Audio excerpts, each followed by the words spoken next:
ஃபைனலாக ஹீரோயின் என்னை பிரபா அண்ணான்ட்டிங்க, எனக்கு ஒன்றும் அவ்வளோ வயசு இல்லை.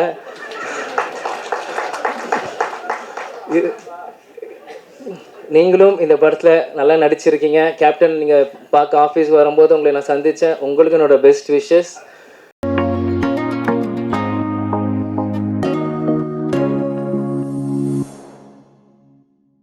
அனைவருக்கும் வணக்கம். இந்த இடத்துல நான் வந்து ஒரு ஆட் மேன் அவுட்டாக இருக்கிற மாதிரி எனக்கு இருக்குது. ஏன்னா மாமாவும் சரி ப்ரொடியூசராக இருந்து அரசியலுக்கு வந்திருக்காங்க, அம்மாவும் சரி சின்ன வயசுலேருந்து சின்ன வயசுல கல்யாணத்து ஆரம்பத்துலேருந்து அப்பாவோட பல கதைகள் கேட்டிருக்காங்க, எல்லாத்துலேயும் இருந்து அரசியலுக்கு வந்தாங்க. ஆனால் நான் எந்த விஷயமும் இல்லாமல் கேப்டனை மட்டுமே பார்த்து ஒரு ரசிகராக, கேப்டன் எப்படி எங்கள் அப்பாவை தாண்டி ஒரு ரசிகராக சின்ன வயசுலேருந்து அப்பாவை நான் பார்த்துட்டு இருப்பேன். இந்த வாட்டி என்னை ஒரு சினிமா மேடைக்கு கூப்பிட்டு பேச வைக்கும்போது உண்மையிலேயே எனக்கு கொஞ்சம் வெக்கமாக இருக்குது, ஷையாக இருக்குது. நீங்கள் இங்கே இருக்கணுமா நான் அப்படின்ட்டு எனக்கு இருக்குது. இருந்தாலும் சண்முக பாண்டியன் ஒரு அண்ணன் இருக்கிறதுனால அப்பா எப்பயுமே சொல்லுவார், அண்ணன் தம்பிங்க எப்பயும் ஒற்றுமையாக இருக்கணும்ன்ட்டு. எங்கள் அப்பாவோட வார்த்தைக்கு மதித்து அதனால் இன்றைக்கி வந்து என் தம்பிக்கு ஒரு சப்போர்ட்டாக இருக்கணும்னு இந்த வந்திருக்கேன். படைத்தலைவன் படம் ஆரம்பத்திலேருந்து கதை கேட்கறதுலேருந்து நம்ம பார்த்திபன் சாராக இருக்கட்டும், அன்பு சாராக இருக்கட்டும், எல்லோரும் வந்து கதை சொல்கிறதுலேருந்து நானும் தம்பியும் இந்த கதைகள் கேட்டிருக்கோம். உண்மையிலேயே ஒரு நல்ல படம், நல்ல கதை. படைத்தலைவன் நிச்சயம் எல்லோரும் சொல்கிற மாதிரி தமிழ் சினிமாவில் ஒரு மிகப்பெரிய ஒரு ஆக்ஷன் ஹீரோவை இன்ட்ரடியூஸ் பண்ணுற ஒரு படமாக படைத்தலைவன் இருக்கும். ஏன் இதை சொல்கிறேன்னா, யார் எப்படி சொல்கிறோன்னு எனக்கு தெரியல. நான் எப்பயுமே சொல்லுவேன் எல்லா மேடையிலும், எங்கள் அப்பாவோட ஃபஸ்ட்டு ஃபேன் நான் தான் அப்படின்றத தான். கேப்டன் பிரபாகர் அப்போ இருக்கும், இந்த விஜய் பிரபாகர் பிறந்தேன். அதனால் எப்பயுமே நான் ஃபஸ்ட்டு ரசிகர் அப்பாவுக்கு நான் தான் சொல்லுவேன். அதே மாதிரி ஷம்முக்கும் ஒரு ஃபஸ்ட்டு ரசிகராக நான் தான் சொல்லுவேன். ஏன்னா அவன் பண்ண சகாப்தமாக இருக்கட்டும், மதுரை வீரனாக இருக்கட்டும், இப்போ பண்ண படைத்தலைவனாக இருக்கட்டும், நெக்ஸ்ட் வர கொம்பு சீவியாக இருக்கட்டும், எத்தனையோ படங்கள் பண்ணாலுமே அந்த சகாப்தம் படம் பண்ணும்போது மலேசியாவில் ஒரு ஷூட்டிங் ஷூட் பண்ணும்போது 100 ஃபீட்லேருந்து ஆக்ஷன் நாங்கள் கேப்டன் வந்து இல்லை டூப்லாம் போடலாமா என்னென்னு கேட்டுட்ருக்காரு. இவர் ஜம்ப் பண்ணிட்டான் மேலேருந்து. எந்த பயமும் இல்லாமல் ஒரு 19 வயசு பையனாக இருக்கும்போது எந்த ஒரு விஷயமும் இல்லாமல் அங்கேருந்து ஜம்ப் பண்ணிட்டாப்புல. ஸோ அப்பாவுக்கே வந்து பயம் வந்துருச்சு. என்ன நீ பார்த்து குதிச்சிட்ட, நான் டூப் போடலாம் ஏதாச்சும் ரோப் கட்டலான்னு நீ பார்த்து தைரியமாக குதிச்சிட்ட அப்படின்றபோது ஷமு சொன்னாப்புல, கருப்பணிலா படத்தில் ஹெலிகாப்டர் நீங்கள் ரோப்பே இல்லாமல் தொங்கிட்டு வந்தீங்களே, அது எங்களுக்காக பண்ணும்போது உங்கள் மகன் நான் வரும்போது உங்களுக்காக நான் 100 மாடியிலும் குதிக்கிறது எனக்கு என்ன, எனக்கு எந்த அச்சமும் இல்லை, உங்களுக்குள்ள அதே ரத்தம் தான் எனக்குள்ளேயும் ஓடிட்டு இருக்கு அப்படின்னு ஷம்மு சொல்லும்போது உண்மையிலே அந்த இடத்துல நான் வேந்து பார்த்தேன். அதே மாதிரி சகாப்தம் ஒவ்வொரு ஷாட்டுமே தம்பி எப்படிலாம் ஃபைட் பண்ணியிருக்கான்ட்டு எனக்கு தெரியும். கேப்டன் எங்கேயும் போல, அவர் படத்தில் நீங்கள் பாருங்கள், கேப்டன் திரையில் தெரிவார்.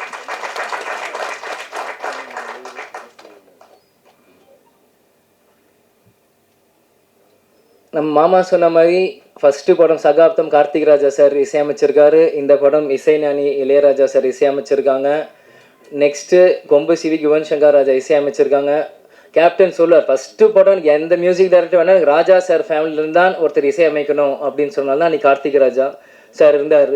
இன்றைக்கி இசைஞானி Ilaiyaraaja sir, next Yuvan Shankar Raja sir. இது ஒரு பிளெஸ்டாக தான் நான் பார்க்குறேன். ஏன்னா இளையராஜா சார் வந்து சத்ரியனாக இருக்கட்டும், எத்தனையோ பிஜிஎம் கேப்டனுக்கு போட்டு இன்றைக்கும் நம்மளுக்கு அந்த இன்ஸ்டாகிராமில் ரீல் பார்க்கும்போது இன்றைக்கும் நம்மளுக்கு நரம்பு முறுக்கி ஏறும். ஜிம்முக்கு போகிறப்போ அந்த சத்ரியன் பிஜிஎம் கேட்டு தான் இன்றைக்கும் நம்ம போவோம். அந்த மாதிரி எவர்கிரீன் சாங்ஸ் கொடுத்துருக்கார். இன்றைக்கி அடுத்த தலைமுறையாக வர சண்முக பாண்டியனுக்கு அவர் கொடுக்கறது வந்து எனக்கு ஒரு பிளெஸ்டான ஒரு விஷயமாக நான் பார்க்குறேன். அதே மாதிரி இந்த மேடையில் இருக்கும் எல்லாருமே என்னோட சீனியர்ஸ், எனக்கு என்ன பேசுறதுன்னு தெரியல. அதனால் உங்கள் எல்லாருக்குமே இந்த நேரத்தில் நான் கேட்குறது, ஷம்முவை பிளெஸ் பண்ணுறதுக்காக தான் எல்லாருமே இங்கே வந்திருக்கீங்க. உங்கள் எல்லாருக்குமே இந்த நேரத்தில் என் நன்றியை நான் தெரிவித்துக் கொள்கிறேன்.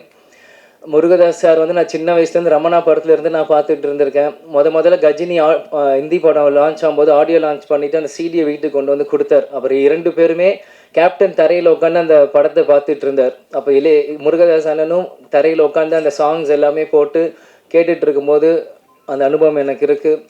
பொன்ராம் சாரும் சசிகுமார் சாரும் இப்போ தற்சமயமாக ஷம்முகோட படம் பண்ணுறப்போ பழக ஆரம்பித்தேன். உண்மையிலேயே எப்படி நீங்கள்லாம் கேப்டனை சொல்கிறீங்களோ அதே மாதிரி நான் சசிகுமார் சார் மாதிரி நான் பார்க்குறேன். ரொம்ப டவுன் டு அர்த்தாக அவர் பழகிறதும் அவர் என்கிட்ட சில டாக் விஷயங்கள்லாம் என்கிட்ட பேசுகிறதும் அந்த மாதிரி பல விஷயங்கள் சசிகுமார் சார் நான் பார்த்துட்ருக்கேன். அதே மாதிரி நான் எந்த ஷமு பொன்ராம் சார் படத்துக்கு கொம்பு சிவிக்கு போகும்போது கூட செட்டில் பொன்ராம் சார் வந்து அவ்வளோ ஆக்டிவாக அந்த ஷார்ட்ஸ் ரெடி பண்ணிட்டு இருந்தார் ஒரு போலீஸ் செட்டப்பில். அங்கே போய் பார்க்குறப்போ எனக்கு ஒரு தனி மரியாதை கொடுத்து என்னையும் அரவணைச்சு அந்த இடத்துல உட்கார வச்சு என்னையும் இப்படி பாருங்கள் தம்பி இப்படி நடிக்கிறார், இந்த ஷார்ட் இப்படி இருக்கு, எனக்கு ஒவ்வொன்றுமே சொன்னார். அதனால் பொன்ராம் சாருக்கும் இது இங்கே வந்துருக்கு நன்றி நான் தெரிவித்துக் கொள்கிறேன். கேப்டன் எப்பயுமே சொல்வார், நீங்கள் ஆர்டிஸ்ட் மேலே ஸ்பெண்ட் பண்ணுறதோட ஃப்ரேமில் ஸ்பெண்ட் பண்ணுங்கள் ஒவ்வொரு படமும் அப்படின்னு சொல்லுவாங்க. அது மாதிரி படைத்தலைவன் பார்க்கும்போது ஒளிப்பதிவாளர் சதீஷ் சார் வந்து ஃப்ரேம் பை ஃப்ரேம் உண்மையிலேயே சூப்பராக செஞ்சுருக்காரு. நேரத்தில் அவருக்கும் நான் என்னோடய விஷஸ் நான் சொல்லிக்கிறேன். அதே மாதிரி பார்த்திபன் அண்ணன் கதை சொல்லிட்டு வரும்போது முதல்ல ஒரு நட்பை துணை முடிச்சுட்டு வந்து கதை சொல்கிறப்போ அவர் மேடையில் என்ன பேசணும் அதே தான் வீட்லேயும் சொன்னார்.